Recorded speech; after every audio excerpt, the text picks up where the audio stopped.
Sana all, full tank. Grabe yan. Tapos na yung ating kinabit na makina dito sa may 1973 Corolla natin.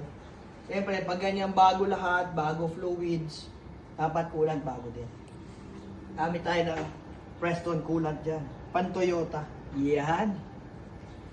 So, ayan. Salina na natin. Sayang naman ang mga bagong nilagay natin na pyesa ng cooling system kung tubig gripo lang ang gagamitin natin. Kahit old school, pwede kayo mag-coolant. May nagtanong nga sa akin, pwede ba sa Jeep? Pwede. Mas maganda. Mas mataas ang boiling point, iwas kalawang, iwas corrosion, lalo sa mga ganitong matatanda na. Preston coolant, mga kaibigan. Uhaw na uhaw, no? Kasi in-overhaul to eh. Walang kalaman-laman yung engine block niya. Tapos, ito, kahit matanda yung makina, may thermostat valve to. Hindi namin tinatanggalan. Kaya magbi-bleed pa kami after nito.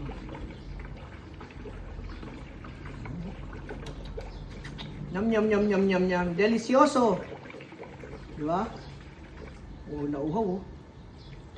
Tapos bukas pala yung drain plug sa ilalim, no? Hindi naman, safe naman. Talaga side lang talaga. Halos maubos niya, oh. Ohoy, kumukulo.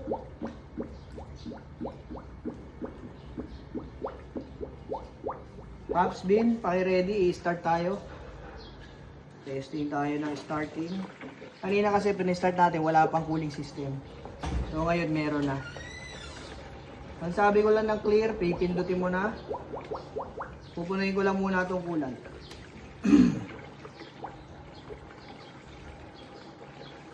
Ba, uhaw talaga siya oh. Halos maubos na. So ganyan karami ang laman pag talaga side na side hanggang engine block.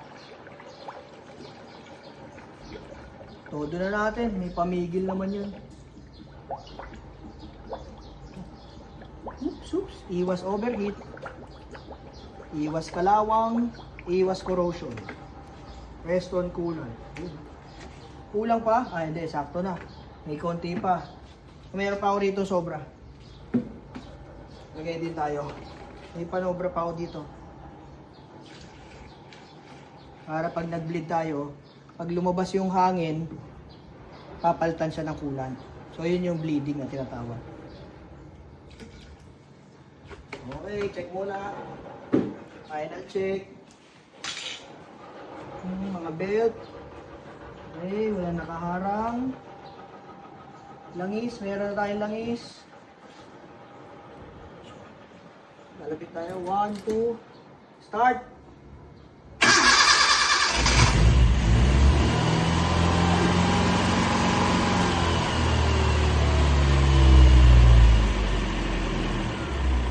Ano pang minor, oh?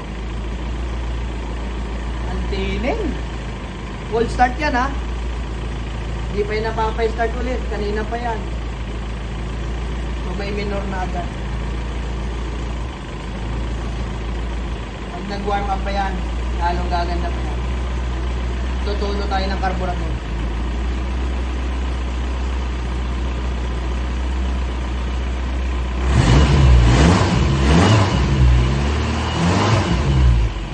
Okay. Sige. Okay na yan. Mamaya pa kasi ito. Matagal. Haba yung video.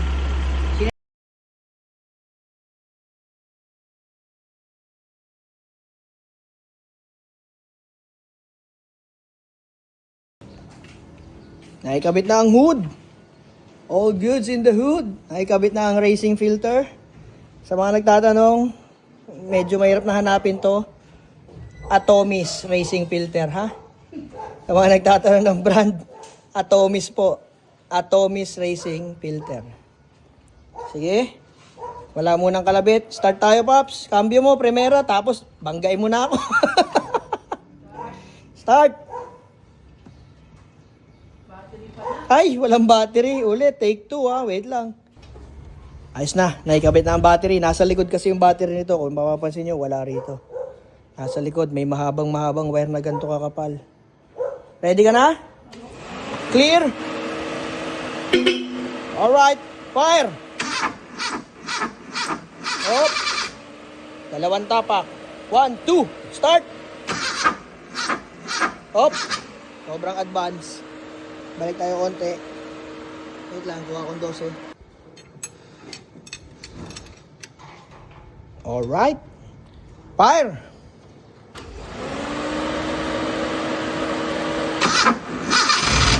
Yaw!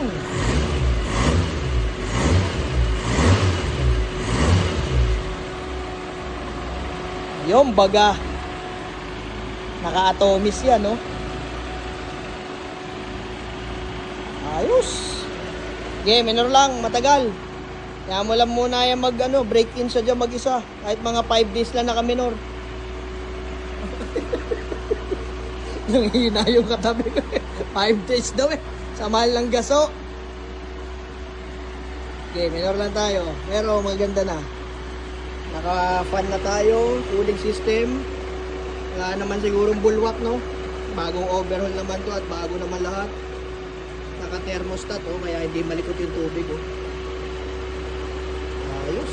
Hindi pala yung tubig. Preston coolant pala yan. Ayos. Very good, very nice. Test drive na lang to.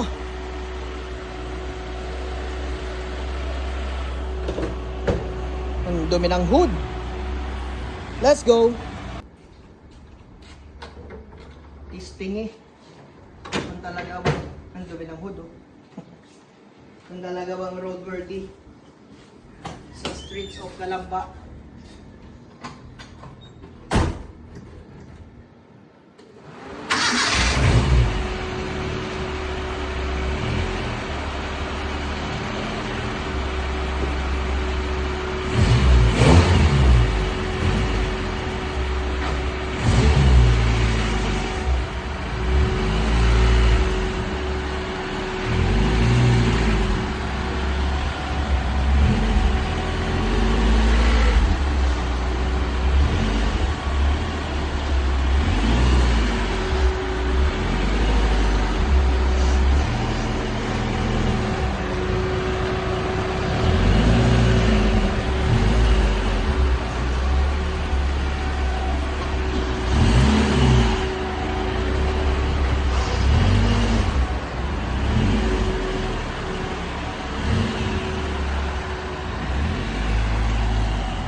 Okay na.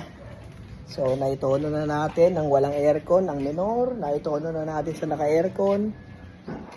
So, okay na ang ating Sprinter. So, pwede na siyang itakbo-takbo ulit. Matagal-tagal ko na rin itong namimiss eh. Maganda takbo. Grabe, ibang-iba yung takbo niya ngayon. So, ramdam na ramdam mo na nag-iba yung displacement ng auto. Saka yung mga may kinalikot kasi sa kanya. Ang nangyari ngayon, before kasi yung 1300 pa lang to, talagang pag in-aircon mo, ramdam mo parang ang kunat na niya tumakbo. Kasi 507 yung compressor natin, medyo malaki. So, kaya naman niya. Kaya lang, iba yung pag in-aircon mo, parang nababawasan ng isang cylinder. Ngayon, pag in-aircon mo, parang hindi ka nakaka-compressor, parang walang compressor. Ang bilis umahon ng RPM. Lalo pag walang aircon, sobrang gaan. Nakita niyo yung pinaarangkada ko rito. Hanggang manakbo, grabe. So, para sa hindi nakakaalam, yung mga 5K na makina, yan ay nakakabit yan sa mga Toyota Light Ace, Tamaraw FX, yan, malalaking sasakyan yan. So, kung ikaw ay ganito kalit ang body mo, na 2-door, tapos kasahan mo ng makina na 5K, tapos may mga kinalikot ka pang konti, imagine niyo na lang gaano kagaan para sa kanya yung ganitong katawan. So, yun lang. Okay na. Enjoy na natin to. Lilinisan na natin. Bababa na namin yung makina ni Starira ngayon. Next episode, abangan niyo.